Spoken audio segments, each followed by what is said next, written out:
Welcome to the Rugby Obsession Deep Dive.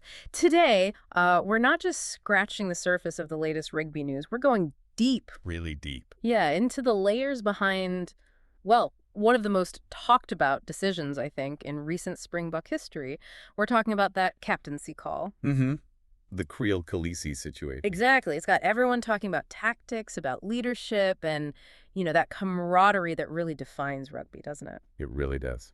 So the sources we've got today, they're not just headlines. They give us a glimpse behind the curtain, really pulling back the layers on what looked like a simple decision. But, well, as we unpack it, It's much more complex, full of strategy, unexpected turns, and some pretty remarkable character moments. absolutely. Our mission, as always, is to pull out those key bits of knowledge for you, give you that aha moment without, all the noise, the shortcut to understanding what happened, and maybe more importantly, why it matters. Getting straight to the heart of it. Exactly. Now, before we dive headfirst, if you're as obsessed with rugby as we are, and you like these deep dives, make sure you hit subscribe for Rugby Obsession. Yeah, don't miss out. Okay. Let's jump right in. The big news that sent ripples out: Jesse Kriel, named Springboks captain. Over Siya Kolisi. Over the icon Siya Kolisi for that huge Rugby Championship clash against the All Blacks. At Eden Park, no less. It was, well, it was surprising, wasn't it? Oh, definitely. Especially when you have a double World Cup winning captain, not just in the squad, but seemingly fit, ready to go. You had to ask, what's going on here? Right. What's the real story? Well, what's really fascinating, this comes straight from Rassie Erasmus, is that it wasn't some last-minute swap. It was layered, part of a plan. A plan, even with Kolisi fit. Well, see, Kolisi was initially touch and go for Eden Park. He picked up that knock against the Wallabies in Joburg, remember? And look, he worked incredibly hard, proved his fitness in the build-up. But the captaincy strategy, the decision about Kriel, that was apparently already in motion. It wasn't just about whether Kolisi was physically ready right then. So he battles back, gets fit. That's dedication right there. But then things got even more complicated, didn't they? There's another twist. Absolutely. Just when you think you've got it figured out, bam.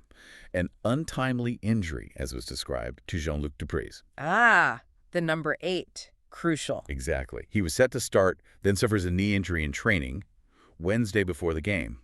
And that suddenly opened the door for Kolisi to actually slot back into the run-on team. Okay, so Kolisi's back in the starting 15, but the captaincy... And this is where it gets really interesting. More than just tactics.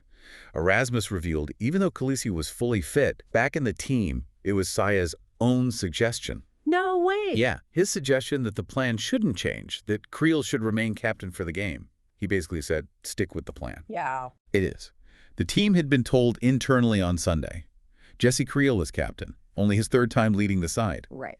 Kolisi gets through Monday's training, checks how he feels Tuesday, feels ready to go.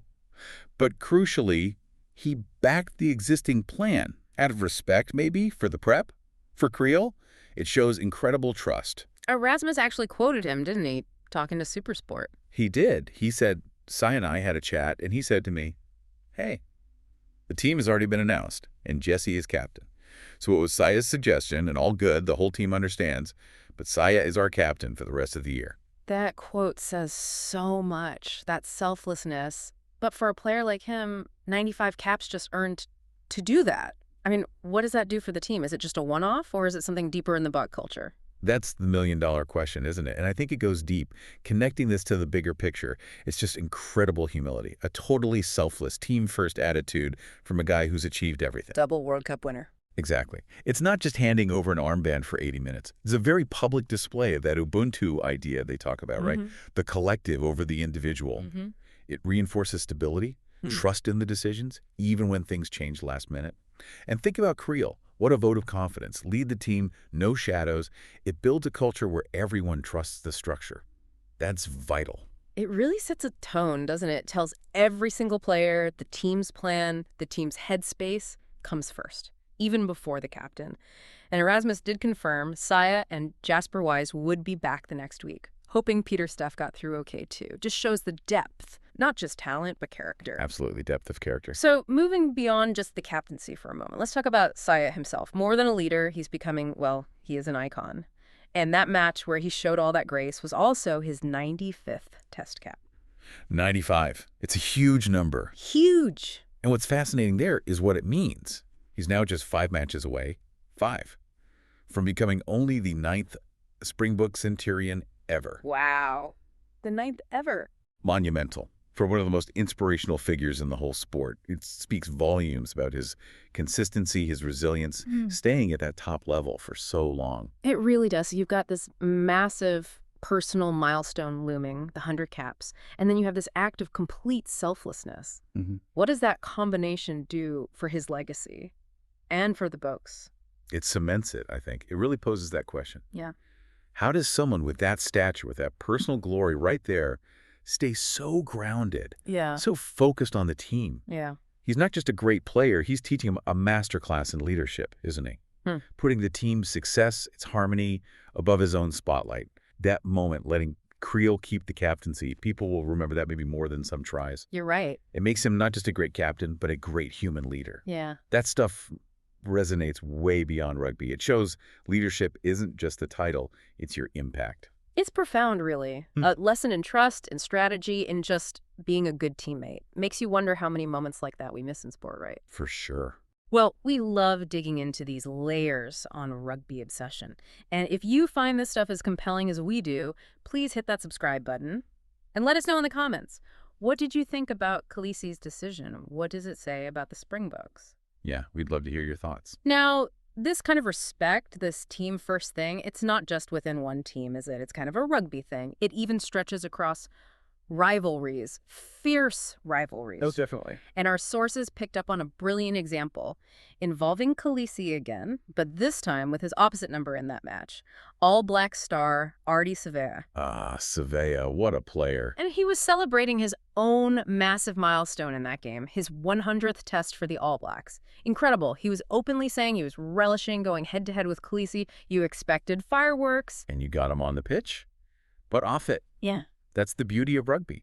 Despite being, fierce rivals on the pitch, as the source says, they're mates off it. Mates off it. Yeah, Savea put it beautifully. He said something like, first and foremost, we're just human beings. We're men. We're husbands and fathers.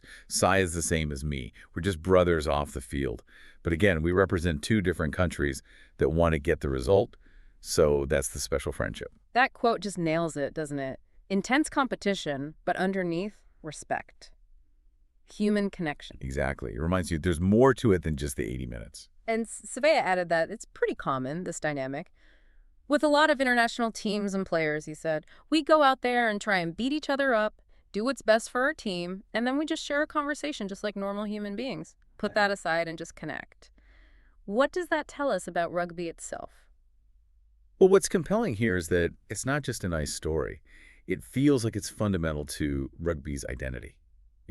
This ability to separate the battle from the person, that mutual respect, it's maybe what keeps the game special. Even at the highest, most professional level, it pushes us to look past the scoreline, past the big hits, and see the sportsmanship, the camaraderie. It makes it feel like a global community, not just teams fighting. A powerful lesson in respect, really. Respecting your opponent, the person. What stands out to you about these examples, this sportsmanship in rugby? Let us know. We're always keen to hear different perspectives. Definitely. So what an incredible deep dive today. We've peeled back the layers on Rassie's explanation for the captaincy call. Uncovered the strategy. And really highlighted Siya Kolisi's incredible selfless act. Plus his march towards 100 caps and that amazing bond between rivals like him and Ardie Savea. It's been quite a journey through leadership, humility, and the real spirit of rugby. It really has. And it leaves you with a question, doesn't it? In a sport that's so physical, so competitive, what lessons can we all take from these moments? From Kolisi's humility, from the camaraderie, about leadership, not just in sport, but, well, anywhere. That's a great point. Something to mull over. It's definitely worth reflecting on. Prioritizing the group, respecting others, even rivals. Yeah. Maybe something we can apply ourselves. Absolutely. We would love to hear your comments on this deep dive. What surprised you? What inspired you most about these stories?